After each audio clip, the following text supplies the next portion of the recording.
Saudara-saudara, kita kembali membaca dari Yohanes pasal ketiga dari ayat 7, 8 dan seterusnya. Yohanes pasal 3 dari ayat 7. Janganlah engkau heran, karena aku berkata kepadamu, kamu harus dilahirkan kembali. Angin bertiup kemana dia mau, dan engkau mendengar suaranya, tetapi engkau tidak tahu dari mana ia datang atau kemana dia pergi. Demikianlah halnya dengan tiap-tiap orang yang lahir dari roh. Nikodemus menjawab, katanya, bagaimanakah mungkin hal itu terjadi? Jawab Yesus, engkau adalah pengajar Israel dan engkau tidak mengerti hal-hal itu. Aku berkata kepadamu, sesungguhnya kami berkata-kata tentang apa yang kami ketahui, dan kami bersaksi tentang apa yang kami lihat. Tetapi kamu tidak menerima kesaksian kami. Kamu tidak percaya waktu aku berkata-kata dengan kamu tentang hal-hal duniawi. Bagaimana kamu akan percaya kalau aku berkata-kata dengan kamu tentang hal-hal surgawi?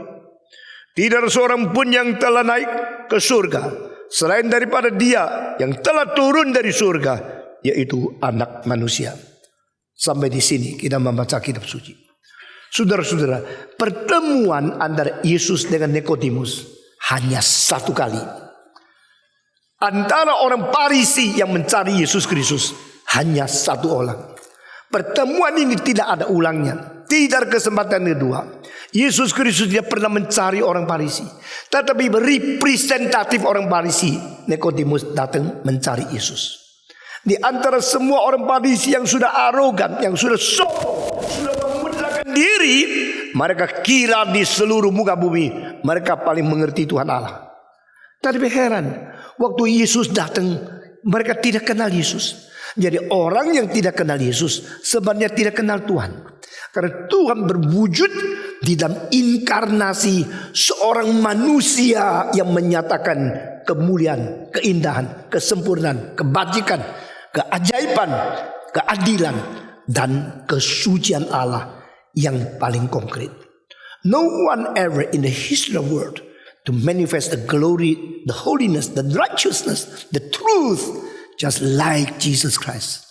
No one ever had achieved what had been manifested by Jesus Christ, His holiness, His sincereness, and His truth teaching to human being. Dengan sesungguh-sungguhnya aku berkata kepadamu, jika manusia tidak diperanakan pula, tidak akan melihat kerajaan Allah. Dengan sesungguh-sungguhnya aku berkatamu, jikalau kamu tidak diperanakan oleh air dan roh, engkau tidak akan masuk ke dalam kerajaan Allah. Dengan sesungguh-sungguhnya aku berkata kepadamu, bahwa engkau harus diperanakan pula. Engkau jangan heran. Yesus tidak terlalu sopan. Yesus tidak terlalu sesuatu keadaan yang begitu segan membicarakan kebenaran kepada orang seperti Nikodemus. Justru Yesus sangat sopan kepada orang sakit kusta, orang sakit keras, orang rendah-rendah. Tapi kepada pemimpin-pemimpin agama, Yesus sama sekali tidak paisengki. Dia tidak sungkan-sungkan mengatakan, kamu harus bertobat. Cilakalah kamu, orang yang Farisi, engkau yang munafik, engkau yang pura-pura. Di dalam seluruh kitab suci berkali-kali Yesus menegur begitu tajam, begitu keras, begitu berani kepada pemimpin-pemimpin agama. Ini berapa bulan terakhir makin saya sadar, orang yang paling rusak di dunia bukan ateis, bukan perampok, tapi pemimpin-pemimpin agama. Kalau mereka kira mereka sudah kenal Tuhan, mereka memakai nama Tuhan untuk menjadi topeng, lalu menipu, membunuh, merusak, lalu mencari uang dengan tidak pernah puasnya, rakus, tidak habis-habis. Pemimpin-pemimpin agama yang telah anggap diri sudah kenal Tuhan, lalu memakai topeng Tuhan untuk menjadi perampok-perampok, sudah masuk ke dalam pimpinan gereja, sudah membentuk sesuatu kantor atau satu masyarakat, satu lembaga keagamaan yang dipakai oleh iblis. Tidak heran Yesus berkali-kali, beratus-ratus kali, cilakalah engkau orang Farisi, cilakalah engkau ahli Taurat, cilakalah engkau yang pura-pura dan munafik. Saudara-saudara, jika Tuhan Allah mengutus anaknya ke dunia, lalu dia bicara sesuatu basa-basi, buat apa? Jika Allah mengirim Yesus Kristus, lalu dia menyenangkan orang, pura-pura menjadi orang sopan, buat apa? Itulah sebab Yesus dengan tegas, dengan berani, dengan jujur, dengan sungguh-sungguh, dan tidak membuang waktu, tidak basa-basi, terus terang mengatakan kalimat-kalimat, tetapi sulit diterima. Kalau you mengatakan kalimat yang menyenangkan orang, memuji orang, semua senang. You katakan sesungguhnya kelemahan-kelemahan dari orang di mana, engkau memancing kebencian, bukan? Saudara-saudara sekalian, dunia ini ada dunia yang penuh dengan kebudayaan, dan kebudayaan itu belakangnya ada penuh dengan penipuan dan pemalsuan dan kesopan santunan yang tidak bertanggung jawab. Kita ketemu orang tidak berani ngomong apa. Kalau ketemu orang lain, dia berapa jelek, dia berapa. Engkau kenapa menjadi orang jujur di belakang orang? Harus berjujur di depan orang. Seumur hidup saya melatih diri saya untuk mereka yang tidak jujur dan tidak sungguh, out from my list of friends. Saya tidak mau bergaul dengan orang yang tidak jujur dengan saya. Mereka yang sungguh-sungguh, betul-betul mau kebenaran, itulah kawan, itulah teman, itulah rekan saya. Saudara-saudara sekalian, Tuhan akan menyaring orang tidak beres. Tidak peduli uang berapa banyak, tidak peduli dia berapa pintar, karena gereja harus menjadi satu organisasi rohani, satu komunitas yang sungguh-sungguh. You are not welcome if you are not sincerely, you are not humbly before God to seek after the kingdom and the righteousness of God. Sebagai pemimpin, pendiri dan pendeta, saya harus mengatakan setiap kalimat dengan jujur. Dan sebagai gembalamu, saya menuntut kamu juga jujur di hadapan Tuhan. Di dalam seluruh kitab Injil Yohanes, Yesus mengatakan 25 kali, dengan sungguhnya aku berkata, dengan sungguhnya aku berkata kepadamu. Di antara 25 kali ini, saudara hitung berapa kali untuk Nikodemus? Karena ini satu-satunya kesempatan pimpinan agama ketemu dengan Yesus. Yesus, bolehkah kita masukkan dia sebagai salah satu di antara begitu banyak pemimpin agama? No. Dia adalah Allah yang datang menghakimi agama. Bagi saya, Yesus bukan salah satu di antara pemimpin-pemimpin agama. Yesus bukan salah satu di antara sekian banyak pendiri-pendiri agama. Yesus adalah anak Allah yang turun ke dunia menghakimi semua manusia. Waktu Yesus berada di dunia, dia mengeluarkan kalimat-kalimat yang begitu tajam untuk mengkritik semua pimpinan agama, khususnya yang tidak jujur, yang pura-pura dan munafik. Dan pada waktu Nikodemus datang mencari dia, Yesus mewakili Allah di dalam bentuk yang paling rendah, dan Nikodemus mewakili manusia yang berbentuk agama yang paling tinggi. The incarnated God and the high rising the leaders of the religion meet together, and they have conversation between the heavenly words of the truth and the human understanding of the religion. Dan Yesus mengatakan, tak cukup. Kau dengan akademik yang begitu tinggi, dengan sekolah yang begitu hebat, dengan keadaan yang begitu tajam, begitu klimaks, pimpin agama. No, tidak cukup. You should be reborn. You should be born again. Jangan heran, kamu harus diperanakan pula. Kalimat ini sebenarnya adalah kalimat yang paling tajam dan paling singkat dan paling diperlukan oleh seluruh kebudayaan Yahudi. Saudara-saudara, kebudayaan Yahudi sama keadaan Yesus di dunia ini menjadi dua kekuatan yang luar biasa kontranya. Jadi akhirnya orang Yahudi merasa kedatangan Yesus menjadi ancam mereka. Jikalau Yesus terus dengan daya tarik begitu besar melakukan mujizat, mengajarkan moral dan mengkupaskan semua pengertian perjanjian lama dari nubuat-nubuat nabi yang bikin seluruh rakyat ke situ dan tidak ke sini lagi. Ini saingan. Pemimpin agama paling takut disaingi oleh pemimpin agama yang lain. Dan mereka tidak rasa ini Tuhan yang datang mengecek dan menghakimi, memberikan inspeksi kepada kami yang katanya berbakti kepada Tuhan. Justru ini ancaman daripada agama kami.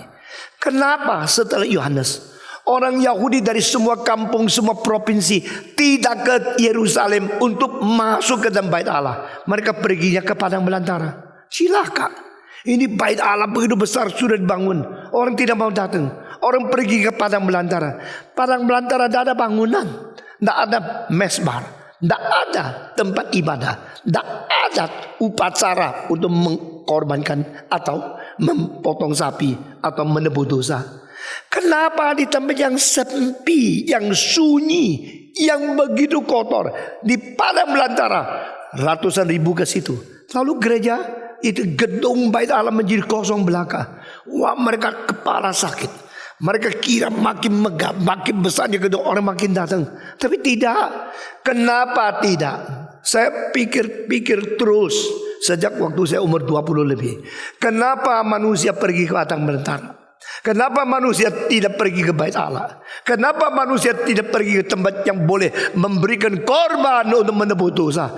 Mereka datang bertobat di pinggir sungai Yordan. Yohanes berkata, bertobatlah kamu karena kerajaan Allah sudah dekat.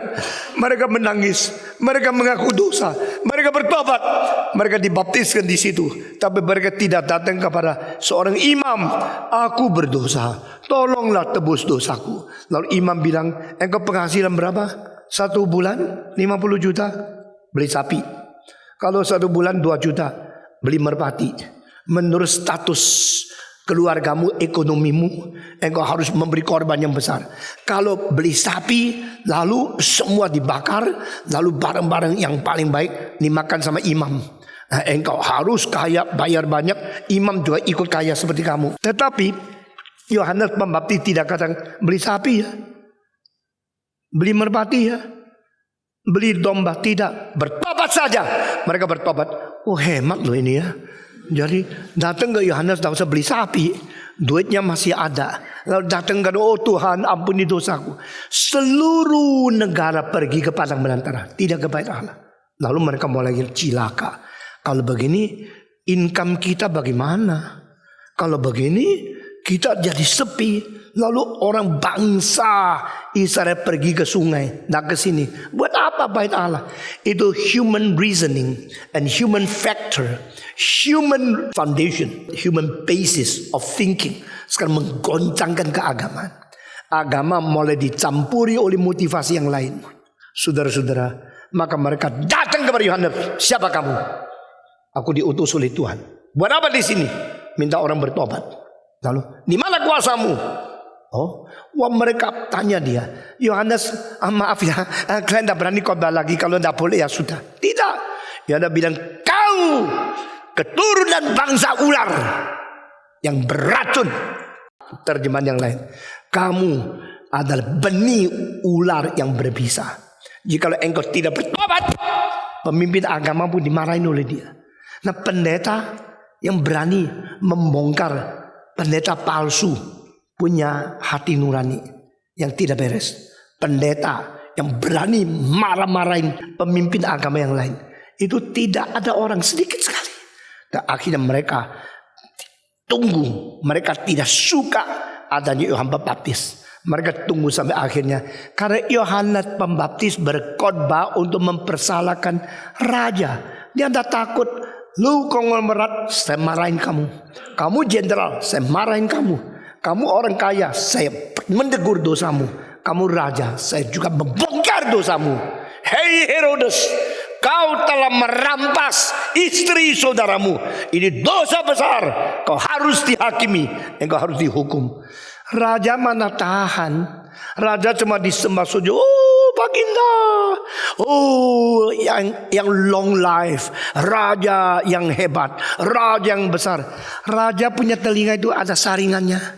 Semua perkataan yang memaki dia pasti bikin dia potong kepalamu. Karena raja tidak bisa ditegur. Saudara, kalau engkau dengar khotbah dah senang, berarti ada Herodes di hatimu, awas. Ya, saya kasih tahu terang, barang siapa mendengarkan khotbah yang keras hati dan tak senang, orang itu pasti jauh dari Tuhan. Engkau harus bersyukur kepada Tuhan selama engkau hidup ada pendeta yang berani marahin dosamu. Saudara-saudara, Herodes setelah dengar khotbah daripada Yohanes apa? Dia tadi khotbah apa? Dia tadi di hadapan umum mengatakan rajamu tidak beres. Wah, cilaka. Ini orang kurang ajar. Dia dah takut saya ya. Dia dah tahu saya raja. RACA loh. Saya ini raja. Dia berani menegur saya. Masukkan penjara. Saudara-saudara, hamba Tuhan tidak takut penjara. Dia cuma takut Tuhan marah. Hamba Tuhan harus berani mengatakan hal yang benar-benar daripada Tuhan, lalu mengkoreksi bangsa. Akhirnya jadi penjarakan. Waktu raja tak beres, orang Farisi tak apa-apa. Karena raja kok. Tetapi yang kecil-kecil tak beres, dimarah-marahin. Kenapa? Karena manusia takut sama manusia, tak takut sama Tuhan. Waktu pemerintah menangkap koruptor. Saya mau tanya, koruptor yang ditangkap itu yang kecil atau yang besar? Jawab. Jawab. Yang kecil. Kenapa? Karena yang kecil kalau ditangkap tidak bisa apa-apa. Kalau yang kakap ditangkap, kakap punya belakang mempunyai kakap besar. Kamu berani tangkap yang besar, yang lebih besar tangkap kamu kembali. Ya, ini namanya permainan politik. Maka Yohanes Pembaptis yang mengatakan, Herodes, kamu kakap paling besar. Kamu berdosa merampas istri saudaramu. Waduh, malu sekali. Saudara merasa malu, akhirnya lu ya berani ya. Sebenarnya raja pun lu berani. Tahu enggak gua itu RAJA lo. Ayo raja, kamu masuk penjara. Oke, masuk. Sudah masuk. Selesai? Dah selesai. Politik cuma tahunya menganiaya kebenaran, menganiaya hamba Tuhan. Tetapi setelah menganiaya Yohanes Pembaptis dimasukkan penjara, tik-tak, tuk-tak, tik-tuk, tik-tak, tuk-tak, tik-tuk. Raja sendiri tidak bisa tidur. Jadi malam-malam ada suara Tuhan mengatakan, lu kira lu hebat ya? Lu kira lu raja ya? Lu berani menangkap hambaku ya? Saya kasih engkau tidak sejahtera. Saudara-saudara, orang boleh berbuat salah, tapi hati nurani itu utusan Tuhan yang bikin engkau tidak bisa tidur. Kalau tidak bisa tidur, dia pikir, ya sebenarnya saya juga ingin sih dengar khotbah. Tapi khotbah sih boleh, jangan kritik saya. Silakan khotbah, pokoknya jangan singgung kesalahan saya. Saya akan makasih duit, engkau akan kasihan. Pakaiannya itu bulu unta, engkau makannya itu madu. Mau dapat madu oleh bengkak semua. Kau kasihan kan? Pokoknya kamu kalau tidak maki-maki gua, saya kasih honor lebih tinggi, ya. Saya sponsor kamu. Asal kamu tidak berani mengkritik saya. Saya mau tanya, kalau Yohanes ditawari, saya kasih 1 bulan $50,000. Pokoknya jangan marah-marahin saya. Mau enggak? Mau enggak? Yohanes mau terima enggak? Tak mungkin. His heart is for God, not for money. Orang kaya mempunyai kebodohan. Orang kaya selalu kira kalau dia ada uang semua beres. Maka Tuhan akan bikin baru para orang kaya dihancurkan. Baru mereka sadar. Saudara-saudara, inilah cara firman Tuhan.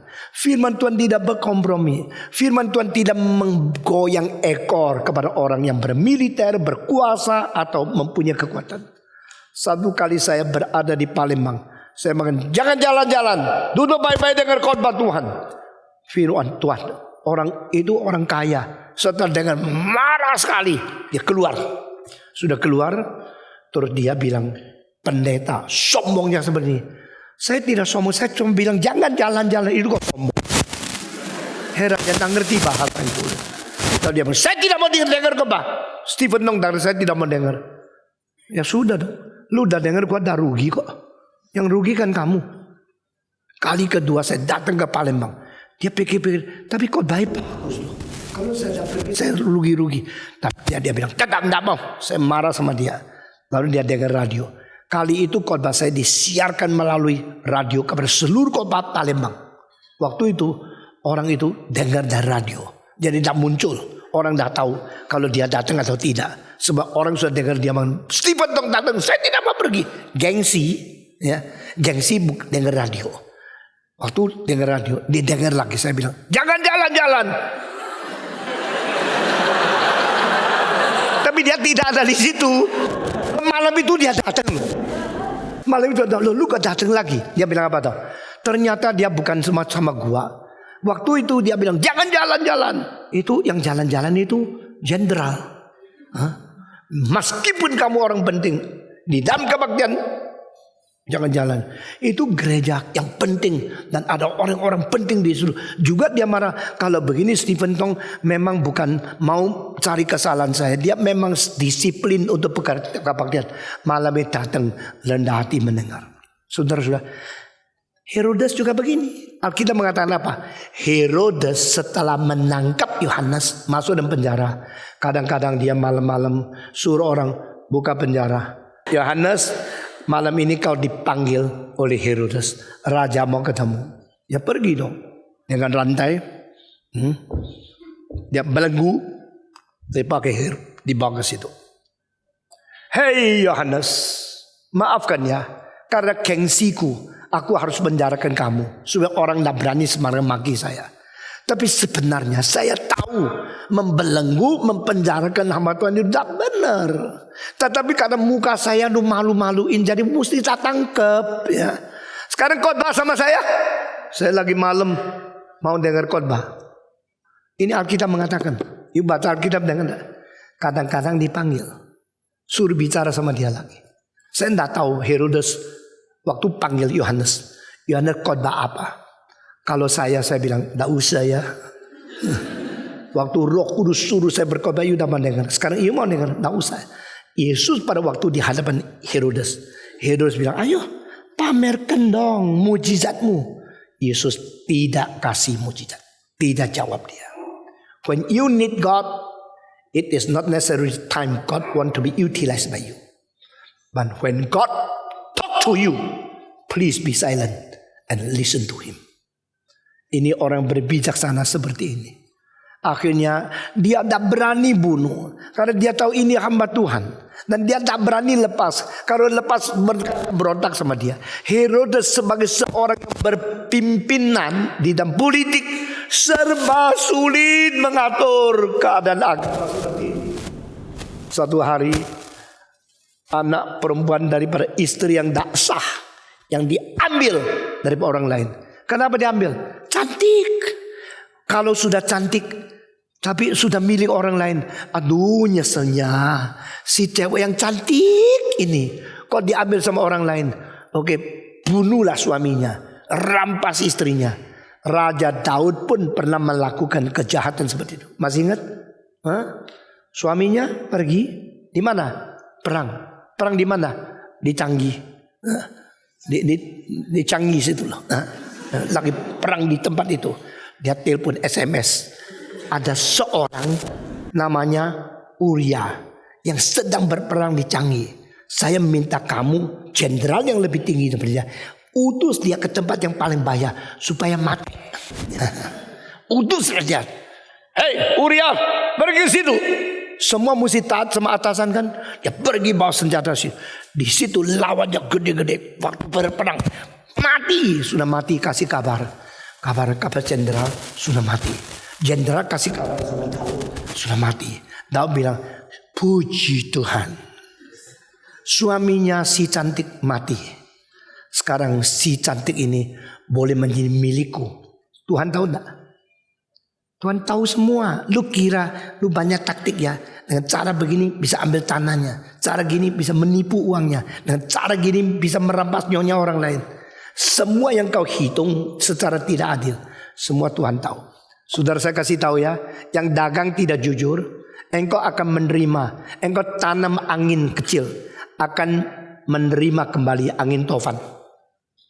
Engkau berbuat dosa dengan kenakalan yang tidak diketahui oleh orang lain. Saya berkata, engkau tanam benih yang kecil, akhirnya menjadi duri yang besar, menusuk sampai ke. Jangan main-main. Engkau kira engkau paling pintar. Saya berkata, Tuhan jauh lebih pintar dari kamu. Tuhan yang tidak kelihatan menguasai seluruh alam semesta. Masa dia tidak mengerti kejahatanmu? Anak muda, jangan kira engkau paling pintar. Orang yang mempermainkan orang lain seperti mempermainkan jari. Engkau tahu pada saat sudah waktunya ditetapkan oleh Tuhan, yang kau peroleh bukan secara dirampas habis. Engkau punya teladan jelek menjadi bibit menghancurkan istrimu, anakmu, cucumu, keluargamu, menjadi satu suku dari keluarga yang dibuang oleh Tuhan. Saudara-saudara sekalian, Herodes benci kepada Yohanes, tapi dia masih tak berani membunuh. Dan dia tidak tahu kalimat dia, kelakuan dia akan mempengaruhi begitu besar. Satu hari waktu dia ulang tahun, birthday, happy birthday. Saudara-saudara, oh sekarang Herodes happy birthday, happy birthday. Lalu anak dari perempuan yang tidak sah, Salome, dia datang berdansa. Waktu dansa, wah, mulai buka baju, makin lama makin tipis, kelihatan cantik luar biasa. Aduh, matanya Herodes sudah cinta mamanya, sekarang cinta anaknya juga. Karena memang apa? Matanya tidak beres kok. Mata kalau tidak beres, kelihatan apa yang tidak beres, dia tidak beres. Dia mengatakan, Salome. Berdiri bulu kita. Salome, hari ini aku happy birthday. Engkau dansa begitu mengiurkan. Mamai pun iri loh dengar kalimat itu. Sekarang saya menjanji kamu, minta apa dari aku? Minta berlian, minta mutiara, minta ruby, minta safir, minta diamond. Berani keluar dari mulutmu sampai separuh negaraku, aku pun beri kepadamu. Lalu orang ini tanya mama, Ma, aku dikasih kesempatan, mau minta apa? Mama bilang, jangan minta apa-apa, minta kepalanya Yohanes Pembaptis. Karena apa? Mama lebih benci Yohanes Pembaptis dibanding dari siapa? Herodes. Karena berani engkau mengatakan mengambil saya dari istri itu berdosa, saya akan matikan engkau. Nah itu sebabnya saudara-saudara, karena satu anak perempuan dansa satu kali, seorang nabi harus mati. Maka you jangan dansa ya. Saudara-saudara, saya akan tutup khotbah ini. Yesus berkata kepada Nikodemus, kamu harus diperanakan pula. Kenapa? Karena seluruh kebudayaan adalah kebudayaan akademik, belajar kitab, tapi tidak ada hidup yang baru. The only thing needed of the whole culture of Jewish Hebrew civilization is to be born again. Kalau tidak ada peranakan pula, agama bagaimana hebat tetap tidak memperkenan Tuhan. Saudara-saudara, kebudayaan Cina perlu diperanakan pula, kebudayaan Indonesia perlu diperanakan pula. Dan yang bisa memperanakan pula hanya Roh Kudus melalui Injil Yesus Kristus. Saya mau tanya, engkau sudah berapa hebat di dalam studimu, di dalam kebudayaanmu, di dalam segala pengetahuanmu, tapi engkau tidak hidup yang baru. Engkau belum bisa masuk ke dalam kerajaan Allah. Yesus berkata, hei Nikodemus, apa yang kau perlu cuma satu, diperanakan pula. Mari kita berdoa. Bapa di dalam surga, kami berterima kasih untuk firman yang sudah kami dengar. Kami mencapai, kami meneraih, kami telah menjadi orang yang begitu berakademis, begitu pintar. Tapi hati nurani kami tetap begitu kotor, begitu gelap, begitu najis. Karena kami tidak mempunyai hidup dari Roh Kudus. Kami hanya mempunyai hidup daripada kedagingan. Dan engkau berkata daging itu dilahirkan oleh daging, roh dilahirkan oleh roh. yang dilahirkan oleh daging-daging adanya, yang dilahirkan roh-roh adanya. Kami berdoa kiranya Engkau memberikan kekuatan kepada kami, bukan membanggakan, bukan meninggikan apa yang kami capai di dunia, tapi kami akan menerima hidup yang baru dari Roh-Mu yang kudus. Terimalah doa kami dalam nama Yesus Kristus. Kami berdoa. Amin.